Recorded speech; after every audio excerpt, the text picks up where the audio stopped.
શહેરમાં એક બે વરસાદની અંદર ગુઠ્ઠાસમાં પાણી ભરાય છે। અલગ અલગ જગ્યા પર પૂર જેવી પરિસ્થિતિઓ એક બે વર્ષથી નહીં, છેલ્લા ઘણા વર્ષોથી છે।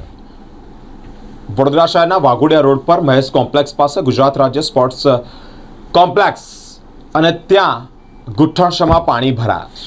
એક બે દિવસના વરસાદની અંદર ઠેર ઠેર પાણી ભરાતા હોય છે, તેવામાં વાઘોડિયા રોડ પર જ પાણી જોવા મળ્યું છે। અલગ અલગ રીતે આવતા જતા લોકોને આ પાણીનો સામનો કરવો પડી રહ્યો છે, હાલાકી પડી રહી છે। અહીંયા વિદ્યાલયો પણ આવી છે, શાળાઓ પણ આવી છે, ત્યારે હજારોની સંખ્યામાં વિદ્યાર્થીઓની અવરજવર હોય, રિક્ષાઓ, સ્કૂલ વાન આવતી જતી હોય, અહીંયા પાણી ભરાવાને કારણે તેને પણ તકલીફ પડી રહી છે। વાલીઓ આક્રોશ ઠાલવી રહ્યા છે। કોઈક અકસ્માત સર્જાય કે કોઈક મોટી હાનિ સર્જાય તો કોણ જવાબદાર? અનેક પ્રશ્નાર્થ ઊભા થયા છે।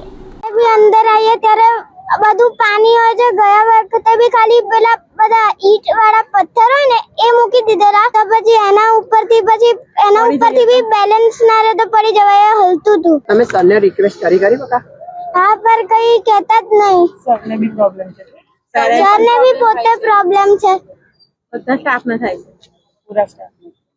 પૂરા સ્ટાફને પ્રોબ્લેમ છે। સ્પોર્ટ્સ કોમ્પ્લેક્સ છે, ત્યાં આગળ સ્ટુડન્ટો બધા કરાટેના સ્પોર્ટ્સના બધા સ્ટુડન્ટો આવે છે। આવા જવામાં પાણીને લીધે બહુ તકલીફો પડે છે। એની લીધે કઈ સ્ટુડન્ટને કઈ થાય તેની જવાબદારી કોણ લઈ શકશે? અને પાણી પણ વધુ ઓવરફ્લો થાય છે, અંદર જવાની પણ સગવડ નથી, કઈ કરતા નથી ને આગળ અધિકારીઓ પણ કઈ કરતા નથી, પ્રોબ્લેમનું સોલ્યુશન નથી લાવી શકતા। વાલીઓને અંદર ગાડી લઈને જવા નહીં દેતા? ના, એ નથી જવા દેતા, અને બહુ ફોર્સ કરે તો જ જવા દે છે, પણ એ પ્રાઇવેટ એ લોકો એમની રીતે જાય છે, પ્રાઇવેટ પર્સનલ એ લોકો જઈ શકે છે, પણ પેરેન્ટ્સ નથી એલાઉ કરતા એ લોકો। અને પાર્કિંગની તકલીફ છે, બધાની તકલીફ છે, ફી ભરીએ, કોસ્ટ્યુમના પૈસા હોય, બધું જ હોય, પણ નવું કરે છે, પછી કેવી રીતે કરવાનું? સોલ્યુશન એનું કઈ લાવો। મેડમ, શું પ્રોબ્લેમ છે અહીંયા તમારે? બસ આ જ કન્ટિન્યુ છેલ્લા 4 વર્ષથી આ જ પ્રોબ્લેમનો ફેસ કરતા બાળકોને લઈને આવીએ છીએ। અત્યાર સુધી ભગવાન સારું છે કે કઈ તકલીફ નથી થઈ, પણ આનું કોઈ જોખમ કઈ કહેવાય નહીં। કયો વિસ્તાર છે આ તમે? આ વાઘોડિયા રોડ સ્પોર્ટ કોમ્પ્લેક્સ। શું સમસ્યા શું છે તમારે? સમસ્યા બસ આ પાણી ભરાવાની છે, તે જ છે। દર ચોમાસામાં આ જ સિચ્યુએશન હોય છે। આ તો આટલું છે, હજુ તો રાત્રે વરસાદ પડે એટલે કાલે સવારે આનાથી લેવલ વધી જશે।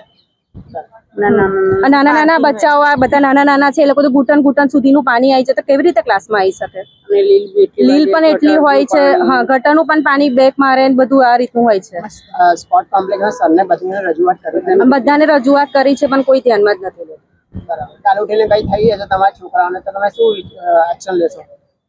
પછી એ જ હવે આ જે લેવાના હોય તે લીગલી લેવા તમારા છોકરાને કઈ થશે એના પછી લીગલી લેશો કે એની પહેલા તમે લીગલી લઈ લો? તો એના પહેલા અમે પહેલાનું જ કામ કરીએ છીએ ને, એમને કીધું છે, બહુ અરજી કરેલી છે, પણ કશું નથી, ગણકારતા જ નથી। બેગ લઈને આવતા હોય છે, કોઈ લીલ ને બધું લીલ વાળું પાણી છે, તો કોઈ દુર્ઘટના થશે, કોઈને કઈક પડી જશે, વાગશે કરશે, ત્યારે પછી આ લોકો જાગશે। શું નામ છે બેન તમારું? મિત્તલબેન। મંથલી 500 રૂપીસ ફીસ છે। છોકરાઓ તો મને આઈડિયા ને કે બધી બહુ બેચીસ આવે છે, એટલે બધા ખાસા બધા તો હશે, સ્ટુડન્ટ્સ તો બધા બહુ છે। 3 બેચીસ આવે છે, એટલે બીજા બધા સ્પોર્ટ્સ